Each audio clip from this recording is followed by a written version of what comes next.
அதாவது நம்ம இந்த ப்ரெடிக்ஷன் பண்ற வரலாற்றுலயே முதல் முறையாக நீயும் சரி நானும் சரி கரெக்டா ஃபைனல்ஸ் யார் போவான்னு ப்ரெடிக்ட் பண்ணிட்டோம். உடனே திட்டாதீங்க, ஃபர்ஸ்ட் லெக்ல பார்த்துட்டு அப்புறம் தான் சொன்னீங்கன்ட்டு. எப்படிடா கரெக்டா சொல்லட்டுமா இல்லையா? அதுவே எங்களுக்கு ஆச்சரியம் தான். அது கரெக்ட். அதுவே நடக்காது, அதுவே ஆச்சரியம். பட் இன்னொரு விஷயம் நம்ம கரெக்டா சொல்லியிருந்தோம். என்னது? எம்பாப்பே மறுபடியும் ஒரு ஃப்ராடரா. ஆஹா, அதுவும் நடந்துச்சு. அதுவும் ஃப்ராட்.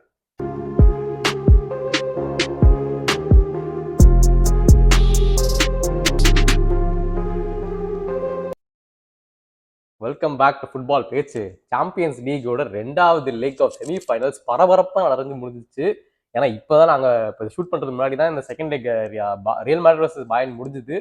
ஃபயரான கேமு ஃபுல்லாக பார்ப்போம்.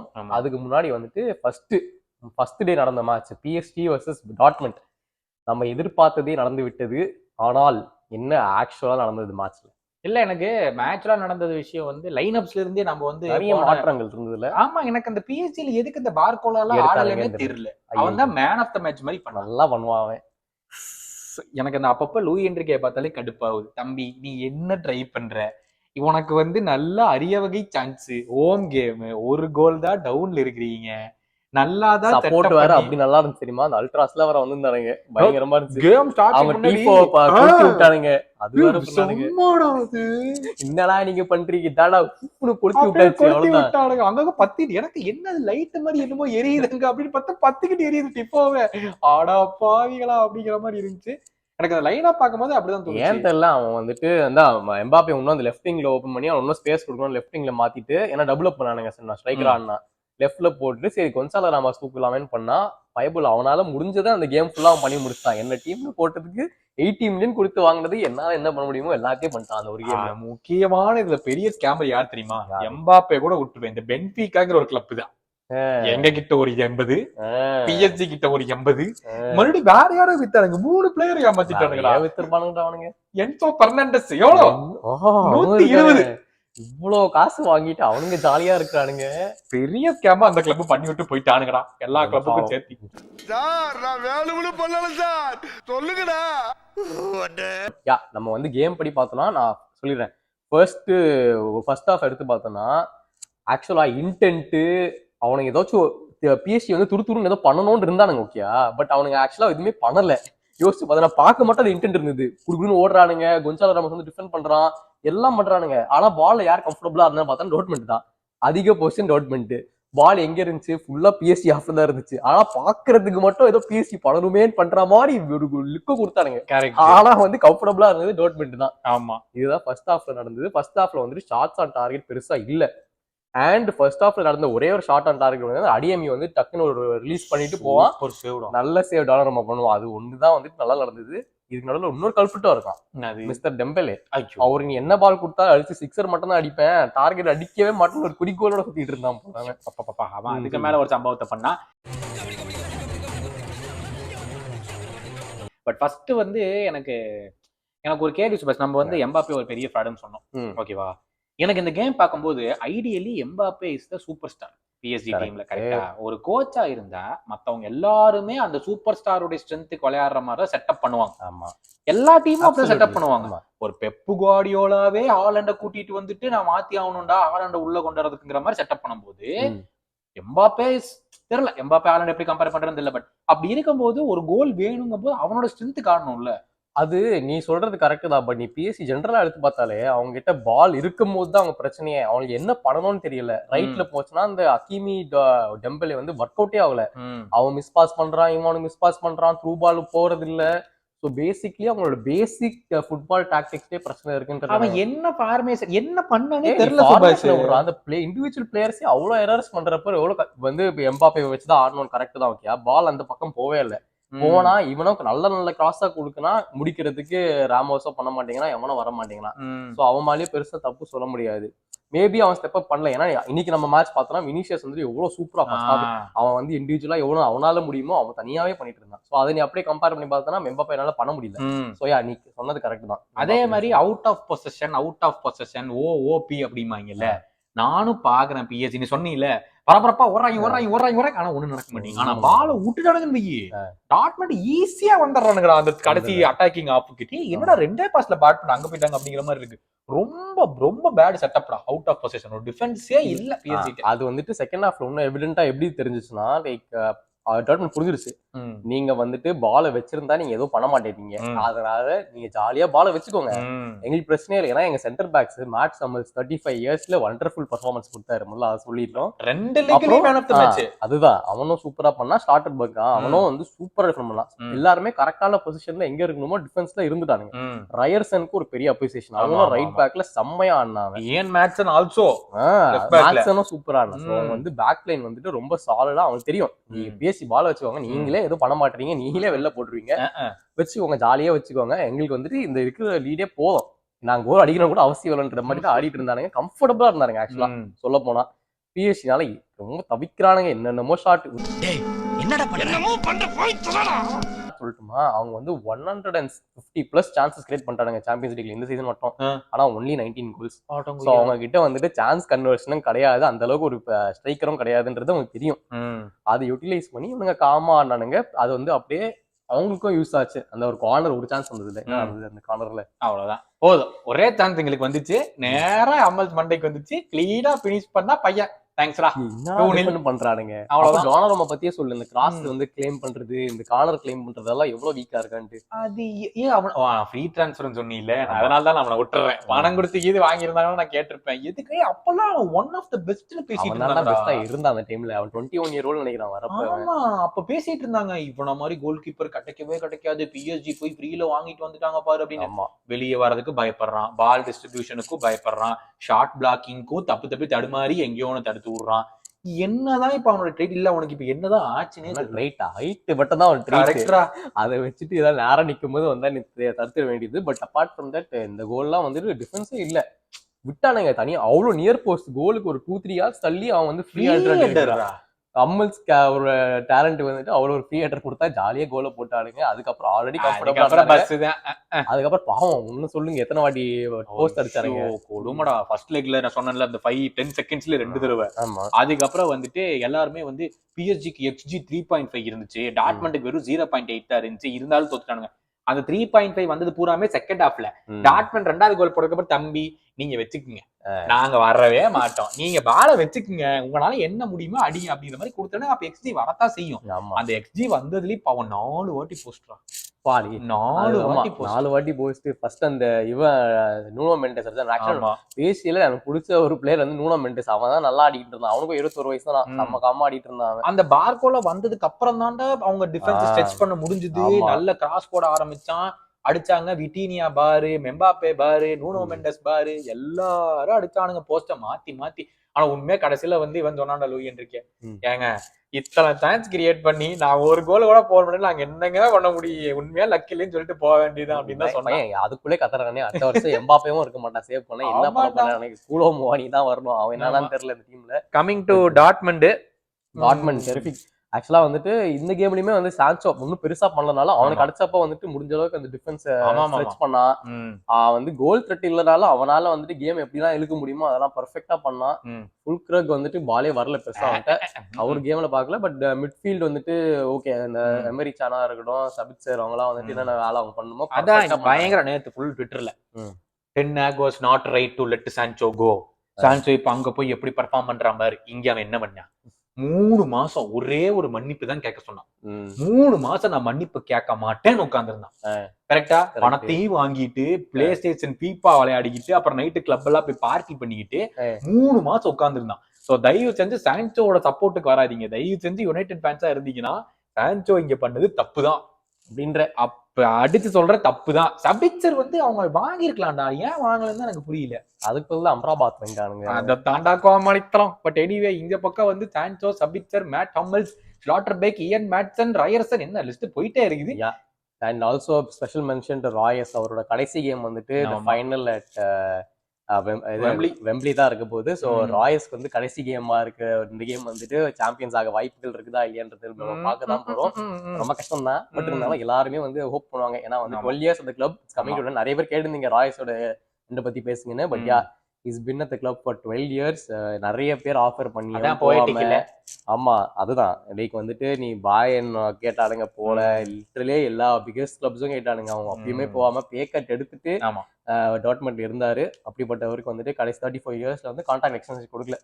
Probably will be the end of his கரியர்னே அவ்வளவுதான் நினைக்கிறேன். win. And last game, last Or- game அந்த சாம்பியன்ஸ் லீக் ஃபைனல் பாக்குறதுக்கு முன்னாடி யாரு மீட் பண்ண போறா அப்படின்னு பார்த்தா ரியல் மேட்ரிட் 2 பயர்ன் மியூனிக் 1. அப்பா இதுதான்டா விரித்தனமான கேமா இருந்துச்சுல. சான்ஸே இல்ல.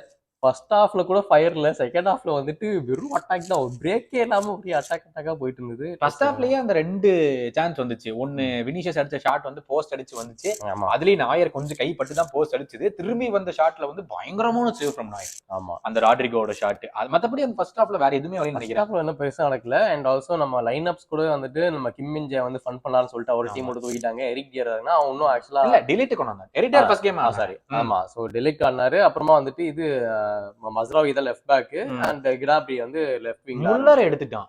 ஆமா முல்லர் கிடையாது இந்த வாட்டி. மிட்ஃபீல்ட்ல வந்துட்டு கினாப்ரி வந்தான். கினாப்ரி லைனப்ல வந்துட்டான். லைமர் மிட்ல ஆடினாரு. அப்புறமா வந்துட்டு பாவ்லோவிச், அப்புறம் கேன், அப்புறம் சானி, இதுதான் போயிட்டு இருந்தது. நல்லாதான் ஓகே டீசெண்டா ஸ்டார்ட் பண்ணுங்க. உண்மையாவே நல்லா வாழ்ந்தானுங்கடா பயன். லைக் அந்த ஒரு 8th மினிட்ல செம்மையா 4-5 பாஸ் போட்டு உள்ள போயிட்டானுங்கடா. நானும் கோல் போட்டுருவானுங்கன்னு நினைச்சேன். ஆனா அங்க போய் மிஸ் பண்ணிட்டு வந்துட்டானுங்க. ஒரு கிராஸ போடுவான், கெயினால பக்கத்துல போய் தொட முடியாம போயிடும் 8th மினிட்லயே. நானும் என்ன இப்படி ஆடுறானுங்க, அதுவும் சாண்டியாகோ பெர்னபியோ வந்து இப்படி ஆடுறானுங்க அப்படின்னு சொல்லிட்டு ஆர்வத்தோட பாத்துக்கிட்டு நீ சொன்ன மாதிரி ஃபர்ஸ்ட் ஹாஃப்ல வேற எதுவும் பெருசா நடக்கல. இவன் எடுத்துட்டு போறதும் அவன் எடுத்துட்டு வரதும் இவன் எடுத்துட்டு போறதுமாவே இருந்துச்சு. அப்புறம் செகண்ட் ஹாஃப் ஆரம்பிச்சு ஒரு 10-15 மினிட்ஸ்லயே கோல். 10-15 மினிட்ஸ்ல கோல் வந்து 68வது நிமிஷத்துல தான் வந்தது. பட் அதுக்கு முன்னாடி வந்துட்டு ஃபுல்லா ரியல் மேரிட் டாமினேஷன். அதை பத்தி பேசணும். வினிஷியஸ் வந்து தனியாவே வந்து அவனால முடிஞ்சது வந்து நிறைய விஷயம், எத்தனை ஷாட்ஸ் அப்புறம் கிராஸ் தான் கொடுத்துட்டு இருந்தான். அண்ட் நாயர் அது வரைக்கும் அப்ரிஷியேட் பண்ணோம். அது வரைக்கும் நன்றமே ஞாபகம் வச்சுக்கோங்க. சூப்பரான saves, impossible save, prime Nair பாக்குற மாதிரி அவர் நல்லா ஆடிட்டு இருந்தாரு. அண்ட் பாயன் ஆல்சோ டிஃபென்சிவ்லி அவங்க ஓரளவுக்கு கம்ஃபர்டபுளா தான் இருந்தாங்க. ரியல் மேட்ரிட் வந்து என்னென்னமோ ட்ரை பண்றாங்க. நீ ஒரு டேக்கிள் வின் பண்ணாலும் சரி, ஒரு கார்னர் வின் பண்ணாலும் அப்படியே என்ன சொல்றது, ஃபேன்ஸ் எல்லாம் ஏத்தி விட்டு கமான் சியர் அப்படின்னு வந்து எல்லாரும் ஏத்தி விட்டு ஃபயர் ஆக்கி விட்டு இருந்தானுங்க. இவ்வளவு பண்ணவங்க வந்துட்டு கடைசியில் இந்த டேவி சப்ஸ்டியூஷன் அந்த மாஸ்டர் கிளாஸ் வந்துட்டு எப்படி ஒர்க் அவுட் ஆகும்னு தெரியவே தெரியல. 40 கேம் ஆடிருக்கான சாம்பியன்ஸ் லீக்ல, ஒரு கோல் போட்டது இல்ல. இந்த மூமெண்ட்ல வந்துட்டு அதுவும் ரைட் ஃபுட்ல கட் பண்ணி ஒரு பயங்கரமான கோல் போட்டான கோல். அது அடுத்த உடனே பொட்டுன்னு உள்ள போன மாதிரி இருந்துச்சு. அதுக்கு முன்னாடி வந்துட்டு நம்ம ப்ராப்ஸ் டு ஹாரி கேன். ஏன்னா அந்த பாலை ஃபைண்ட் பண்ணது வந்து ஹாரி கேன் சரியான பால். இந்த மாதிரி பிக் ஸ்டேஜ்ல பர்ஃபார்ம் பண்ண நிறைய பேர் சொல்லியிருக்காங்க. பட் இவன் வந்துட்டு அகைன் இஸ் ப்ரூவன். இந்த பாலுமே அவர் தான் சூப்பரா கொடுத்தாரு. அண்ட் அதுக்கப்புறம் தான் ஒரு பெரிய சேலஞ்சா இருந்திருக்கும்ல பயனுக்கு. அதான் 1-0 அப்ல போயிடுறாங்க. அல்பான்சோ டேவிஸ் ஆடிஷன் அப்படின்னு சொல்லி எல்லாரும் பேசிட்டு இருக்காங்க. அப்படி வரையா? ஆமா ரியல் மேட்ரிட் கிட்டத்தட்ட 99% டன் அப்படின்னு பேசிட்டு இருக்காங்க. சோ ஆடிஷன்ல பண்ணி கோலா போட்டு செலிப்ரேஷனும் பயங்கரமா பண்ணிட்டாங்க. எனக்கு அதான் இடிக்குது. தம்பி நீ அந்த சீசன் போற மாதிரி இருந்தா செலிப்ரேஷன் இப்படி பண்ணல, பாப்பா பேர சுட மாட்டாப்லையா, இது வேற வாயின் அப்படிங்கிற மாதிரி போயிட்டாங்க. அதுக்கப்புறம் வந்து 70 மினிட்ஸ் ஆயிடுச்சு. ஒரு 10 நிமிஷம் எனக்கு அப்பவே தெரியும், நீ இனிமேல் வந்து இவனுங்க ஹாரி கேனுக்கு பால் தூக்கி போட்டுருவானுங்க, கேன் அங்கேயும் இங்கேயும் ஓடுறதா கேம் பிளே. அதே மாதிரிதான் கேன் பண்ணா. அடுத்த 10 நிமிஷத்துக்கு பாலை தூக்கி போட்டுட்டா தலையை அங்க எடுத்துட்டு போய் ஒரு 10-30 செகண்ட்ஸ் 40 செகண்ட்ஸ் வேஸ்ட் ஆயிடுச்சு. அப்புறம் எவ்வளவு எக்ஸ்பீரியன்ஸ்னா கரெக்டா இப்ப நிறைய வாட்டி அவன் ஃபவுலோ வாங்கினான். ஏன்னா அவன் எப்படி வருவானுங்க, எப்படி கீழே ஓடணும் அதுல பண்றதுல மாஸ்டர் அவன். அந்த மாதிரி ஒரு 2-3 ஃபவுலோ வாங்கினான் அவன். அது கரெக்டா முடிஞ்சது. ஆனா எனக்கு உண்மையை சொல்லட்டுமா, 83rd 84th மினிட் ஆச்சு. இப்ப வந்து கேனை வெளியெடுத்தான், சானையை வெளியெடுத்தான், மூசியாலாவை வெளியெடுத்தான். 3 பேரும் வெளியெடுத்துட்டு கிம்மின்ஜே கொண்டு வந்தான். இன்னும் 2 பேரை கொண்டு வந்தாப்ல உள்ள. ஓகேவா, எல்லாம் டிஃபென்சிவ் மைண்டட் பிளேயர்ஸா கொண்டு வந்தாங்க. ஃபர்ஸ்ட்லி அந்த சப்ஸ்டியூஷன்ஸ் ரைட்டா இல்லையா 84th மினிட்? அது வந்து ஒரு பெரிய கேம்பிள். ஓகே, நிறைய பேர் நம்மளே சொல்லுவோம் ஏன்னா ஜெயிக்கணும்னு தெரியுது, ஃபுல்லா டிஃபென்ஸ் இறக்கி விட்டு அப்படியே கேம் கரெக்ட், அதுதான் பண்ணா எவனோ. It's big gamble. Okay, actually the கேம்பிளோட ஒர்க் ஆஃப் ஆக்சுவலா எனக்கு கேட்க போனா. ஆனா அந்த ஒரு நாயர் மிஸ்டேக் வந்துட்டு பண்ணுவாங்கன்னு யாரும் எதிர்பார்க்கவே இல்லை. அது வரைக்கும் நல்லா தான் பண்ணிட்டு இருந்தாங்க. ஆக்சுவலா அதை அவங்க சேவ் பண்ணியிருந்தாலும் மேபி ஓகே, நிறைய சான்ஸ் கிரியேட் பண்ணி தான் முன்னாடி வரைக்கும் அடிக்க முடியல. இது இந்த நடந்த உடனே எவ்வளவு கான்பிடன்ஸ் டவுன் ஆயிருக்கும் அவங்களுக்கு. ஏன்னா ஸ்ட்ரைக்கர்ஸும் இல்ல, நீ சொன்ன மாதிரி எல்லாரும் எடுத்துட்டானுங்க. இதுக்கப்புறம் யார் கோல் போடுறது? எவனுமே இல்ல, 5 at the back ஆடுறானுங்க. ஸோ அந்த ஒரு நாயர் மிஸ்டேக் வந்துட்டு wrong timing and everything went down after unplanned. So வந்து நான் கேம்பிள் டூக்கில் நான் குறை சொல்லவே மாட்டேன், அது ஒரு நல்ல கேம்பிள் தான். ஆமா. But it did pay off because of an individual error. ஆமா, இது வந்து எல்லாருமே வந்து கேவலமா டூக்கல் வெளியே எடுத்துட்டான். ஆனா உள்ள வச்சிருந்தானே இவனுக்கு பேசிருப்பானுங்க, எதுக்கு சம்பந்தம் இல்லாம ஆரிக்கேனையும் லெராய்ஸ் ஆனையும் உள்ள வச்சிருக்கிற, உனக்கு அங்க டிஃபென்ஸ் எடுத்து போடணும் தெரியாதா அப்படின்னு இருப்பாங்க.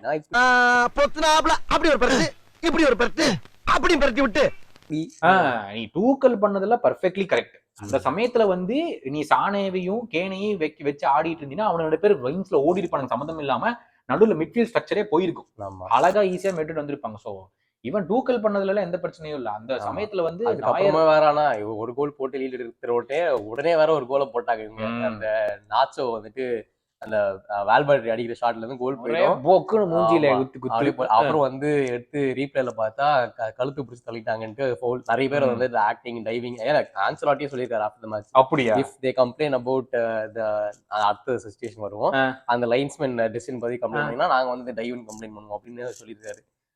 மனுஷன் மேல பெரிய மரியாதை வச்சிருந்தா இப்படி சொன்ன வரைக்கும் நான் அதை பாக்கல. இன்னும் நீ மனுஷன் மேல பெரிய நம்பிக்கை வச்சிருந்த, சத்தியமா இப்பவே போயிடுச்சு. அதனால என்ன சொல்றாப்ல ஆன்சலாட்டி அதுக்கு வருவோம். அப்ப ஆன்சலாட்டி உண்மையா என்ன சொல்றாப்ல பண்ணுவோம், அதுதான் இது ஒரு பிரச்சனையா சொல்றாங்க. பட் அகைன் அது ஒரு ஆப்வியஸ் எரர் தான். என்ன சொல்றது, அது ஃபவுல் தான், அது டிஃபரெண்டா நீங்க என்ன ஆங்கிள் வச்சு மூஞ்சில வச்சு தள்ளனால ஃபவுல். ஏன்னா அவருக்குள்ள பார்க்கறதால இன்னும் ஈஸியா போயிடுச்சு. ஃபவுல்னால அதை உடனே தர முடியல. பட் அப்பவே தெரிஞ்சிருக்கணும் த்ரெட் இன்னும் இன்க்ரீஸ் ஆகுதுன்ட்டு. ஏன்னா ஹோசேலு அவரோட ஹிஸ்டாரிக்கல் ஸ்டோரி யாருமே எதிர்பார்த்திருக்க மாட்டாங்க, ரியல் மேனோட ஹீரோ வந்து ஹோசேலுவா வருவாருன்ட்டு. ஐ திங்க் அந்த ஒரு நாயர் mistake it completely change the game. அதாவது மொமெண்டம் இல்ல, நீ சொன்ன மாதிரி ஐயோ டிரா ஆகி போச்சு, இனிமேல் எவன்டா கோல் போடுறது, எக்ஸ்ட்ரா டைம் போனாலும் கோல் போடுறதுக்கு எவனுமே இல்லையே, இன்னொரு 30 நிமிஷம் எப்படா நம்ம தாக்கு பிடிக்கிறதுங்கிற மாதிரி மொத்தமா எல்லாரும் டவுன் ஆயிட்டாங்க. அப்போ நம்ம 30 மினிட்ஸ் எப்படா தாக்கு பிடிக்க போறோம், ஒருத்தவங்க கூட இல்லையடா கோல் போறதுக்கு, ஏன்னா சானே இல்ல, மூசியாலா இல்ல, கேன் இல்ல, எல்லாத்தையும் வெளியே எடுத்துட்டோமே அப்படிங்கிற மாதிரி இருந்தனால அந்த ஒரு வேற லிட் ஆயிட்டானுங்க. அதுக்கப்புறம் அடக்க முடியாது அவனுங்களே, அவனுங்க சதா போடுறானுங்க. இது வந்து ஹோசில் ஆனா அது ஒரு அப்ரிசியேஷன். ஏன்னா வந்து அவன் அந்த ஷாட் யாரும் எதிர்பார்த்திருக்கே அங்க அடிப்பான், முதல்ல அடிச்ச உடனே டக்குனு ஒரு ரீபவுண்டுக்கு வந்து ஃபாஸ்டா அடிச்சு விட்டான். சொல்றாங்க எல்லா ஸ்ட்ரைக்கர்ஸ்டையும், தம்பி அவனாச்சும் ஷாட் எடுத்தானா நீ போ. ஆமா, கோல் கீப்பர் 10 டைம்ல வந்து 9 டைம் தப்பு பண்ண மாட்டான், ஆனா அந்த ஒரு தடவை தப்பு பண்ணுவான், நீ கோல் போடுறதுக்கு அங்க இருக்கணும் அப்படின்னு. ஏன்னா நாயர் அதான் இல்ல அது வரைக்கும் நல்லா பண்ணிட்டு இருந்த நாயர் வேற, சும்மா இந்த கேம் ஃபுல்லாவே சதப்புல அவன் கேம்ல பிரைம் ஆடிட்டு இருந்த ஒரு நாயர் வந்து எதிர்பார்க்க முடியாது.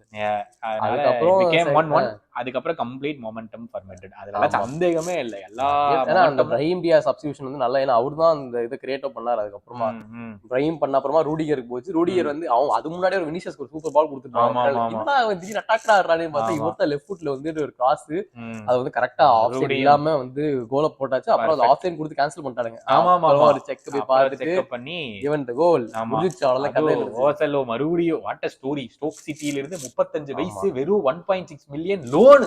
ஆமா, இல்ல அதுக்கப்புறம் எஸ்பானியல் போனா நினைக்கிறேன், அங்க இருந்து வாங்குனானுங்க. பட் எனிவே அந்த ஸ்டோரி கரெக்ட் தான். நீ வந்து ஸ்டோக்ல ஆரம்பிச்ச ஒரு பையன் வந்துட்டு இங்க ரியல் மேன் ஹீரோ ஆவார் எவருமே எதிர்பார்த்திருக்க மாட்டான். அதுக்கப்புறம் மேட்ச் முடிஞ்சிச்சுன்னு நினைச்சேன். ஏன்னா +9 மினிட்ஸ் அது பாடி எடுத்துட்டு போயிட்டே இருக்குது. ஏன்னா செலிப்ரேஷன் எல்லாம் சேர்த்து அதுக்கு முன்னாடி பாயின் கொஞ்சம் பண்ணானுங்க, அதை சொல்லி ஆகணும். சும்மா அந்த இன்ஜூர் ஆயிட்டுன்னு கீழே விழுறது, அப்புறம் இந்த மாதிரி கேம் முடிஞ்ச அளவுக்கு ட்ராக் பண்ணானுங்க, எல்லாம் கடுப்பு போயிட்டானுங்க. அதுக்கப்புறம் வந்து ரியல் மேன் அதை பண்ண ஆரம்பிச்சாரு. நீங்க பண்ணீங்களே இப்ப நானும் பண்ணிட்டு ரூடிகர் உட்கார ஆரம்பிச்சா எல்லாரும் உட்காந்துட்டானுங்க. பட் கேம் முடிஞ்ச அளவுக்கு டிராக் ஆகிட்டே போயிட்டு இருந்தது. அப்பதான் அந்த பெரிய கான்ட்ரவர்சி நடக்குது. இதுல வந்துட்டு ஓகே, ஒண்ணு வந்து எரிக் டயர், இன்னொன்னு வந்து யாரு, 2 பேர் இருந்தாங்க பாலுக்கு போன 2 பேர் தான் வந்து பால் ரிசீவ் பண்ணாங்க. 2 பேர் போறாங்க. அந்த அதாவது அந்த 2 பேருமே ரூடிகருக்கு ரொம்ப ரொம்ப க்ளோஸா இருக்காங்க. மில்லிமீட்டர் ஆஃப் சைடு தான் வாய்ப்பு இருக்குது. அது வந்து ஒரு ரெஃப்ரினால வந்து நேக்கடையில கண்டுபிடிக்கிறதுக்கான 99.99% சான்ஸ் கிடையாது. ஆமா, கண்டிப்பா கிடையாது. ஓகேவா? அது மட்டும் இல்லாம ரெஃப்ரி கிட்ட தெள்ள தெளிவா நீ பிளாக தூக்காத, கோல் போச்சுன்னா கரெக்ட், நம்ம கிட்ட எல்லா டெக்னாலஜி இருக்குது, செமி ஆட்டோமேட்டட் ஆஃப் சைடு வேற இருக்குது சாம்பியன்ஸ் லீக்ல, நாம அதை வச்சு பாத்துக்கலாம் அப்படிங்கறதா கான்செப்டே. அதனாலதான் தூக்காதப்பா நீன்னு எல்லா ரெஃப்ரிட்டையும் சொல்லி வச்சிருக்காங்க. இந்த சமயத்துல நீ எதுக்கு பிளாக தூக்கணும்? கரெக்ட், அது ஒரு பிளண்டர். ஆக்சுவலா கேட்க போனா இதெல்லாம் பண்ணிருக்கவே தேவையில்ல. இது சும்மா மத்த ஃபவுலுக்கெல்லாம் கூட அவரு ரொம்ப நேரம் ஆட ஊட்டி நம்மளே எதுக்கு இவ்வளவு நேரம் ஆட ஊட்டிக்கு அப்படி தூக்குறீங்கன்றோம். அப்படி பண்றவனுங்க ஒரு சாம்பியன்ஸ் லீக் செமிஃபைனல் எதுக்கு உனக்கு கன்ஃபார்மா தெரியல, எதுக்கு எதை கிராக்னு தூக்கிற வேண்டியது, அது பொறுமையா இருக்க வேண்டியது. அதுவும் பாலாச்சு பெனல்டி பாக்ஸ் விட்டு வெளியே வந்துட்டாவாச்சு தூக்குனா ஓகே, பெனல்டி பாக்ஸ்ல இருந்து வெளியே கூட வரல பாலு. ஆமா, இதுக்கு அப்படியே ஓகே. அதாவது லைன் ரெஃப்ரி மேலதான் 100% மிஸ்டேக். ஓகேவா? ரெஃப்ரி கூட மேபி, ஆனா ரெஃப்ரியோட ரூல் கரெக்ட் தான், லைன் ரெஃப்ரி தூக்கிட்டானா நீ விசில் ஊதணும். ஆமா அதுல ரெஃப்ரி மேல நீங்க தப்பே சொல்ல முடியாது.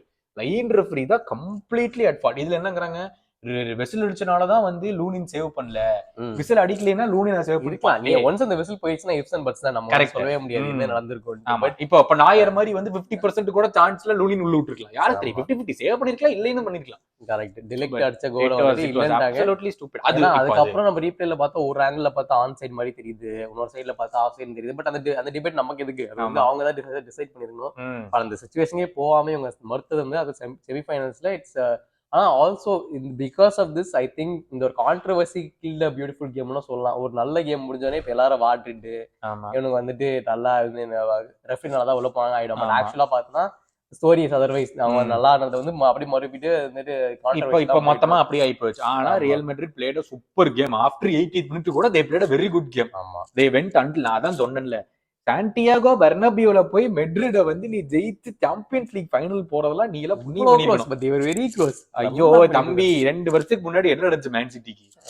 1 கோல் டவுன்ல இருந்து வந்து இதே மாதிரி தான் அங்கேயும் பண்ணாங்க. ஆமா கரெக்ட். பென்சமா பண்ணி கொடுத்தான், இப்ப பாரு ஓசில பண்ணி கொடுக்கறான். எக்ஸாக்ட்லி. நீ வந்து ரியல் மேட்ரிட் ஆர் பில்ட் டிஃபரண்ட்ரா. இதெல்லாம்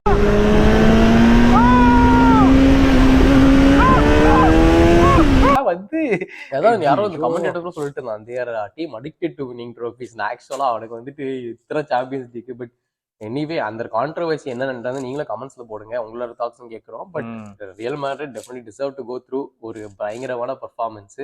yet another finals இந்த ஒரு லாஸ்ட் 18th ஃபைனல். ஆமா 18th. அப்புறம் வந்துட்டு இந்த ரீசெண்ட் 5 இயர்ஸ்ல அவங்க ஏதோ 2-3 வாட்டி போயிருப்பாங்க. ஆமா 18 ஃபைனல் ஜெயிச்சானுங்க. அப்புறம் எங்க 3 தொடர்ந்து ஹேட்ரிக் வின் இல்ல இவங்களோட ஜிடான் இதுல. கடைசி 10 வருஷத்துல அவங்களே 5-6 வருஷம் வின்னர்ஸ். அது வந்துட்டு அன்ஸ்டாப்பபிள் அவங்க and they've been doing great. So நம்ம வந்துட்டு கடைசியா இப்போ June 1st வந்துட்டு டோர்ட்மண்ட் வர்சஸ் மட்ரிட் தான் ஃபைனல்ஸ்னு முடிவாயிடுச்சு.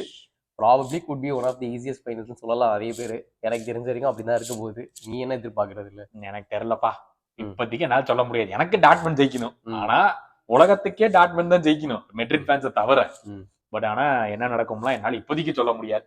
அந்த சமயத்துல last game of the season June 1, நாங்க 2 பேரும் June 1 May 30 ப்ரிவியூவோட உங்களை சந்திக்கும் வரை thank you so much for joining us today. மறக்காம வந்து like, share and subscribe. And சுபாஷ் சொன்ன மாதிரி உங்களுடைய காமெண்ட்ஸே கீழே எழுதுறீங்க, அப்பதான் நம்ம பேச முடியும். ஓகேவா? மறுபடியும் சந்திக்கிறோம்.